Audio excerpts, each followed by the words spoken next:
ಇನ್ನು ರಾಮ ಮಂದಿರದ ಕೋಟಿ ಕೋಟಿ ಲೂಟಿ ಹಗರಣಕ್ಕೆ ಸಂಬಂಧಪಟ್ಟಂತೆ ಯುಪಿ ಸರ್ಕಾರಕ್ಕೆ ಇವತ್ತು ಎಸ್ಐಟಿ ವರದಿ ಸಲ್ಲಿಕೆಯಾಗಲ್ಲ.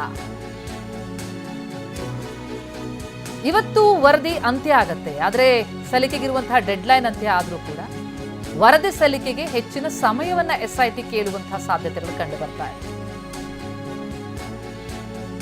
ಹುಂಡಿಹಳ್ಳ ಕಳ್ಳತನ ಪ್ರಕರಣಕ್ಕೆ ಸಂಬಂಧಪಟ್ಟಂತೆ ಎಲ್ಲ ಆಂಗಲ್ನಲ್ಲೂ ಕೂಡ ತನಿಖೆಯನ್ನು ನಡೆಸ್ತಾ ಇರುವಂತಹ ಎಸ್ಐಟಿ ಇವತ್ತು ವರದಿಯನ್ನು ಸಲ್ಲಿಸಬೇಕಿತ್ತು, ಡೆಡ್ಲೈನ್ ಇತ್ತು. ಆದರೆ ವರದಿ ಸಲ್ಲಿಕೆಗೆ ಎಸ್ಐಟಿ ಹೆಚ್ಚಿನ ಸಮಯವನ್ನು ಕೇಳುವಂತಹ ಸಾಧ್ಯತೆಗಳು ಕಂಡು ಬರ್ತಾ ಇದೆ.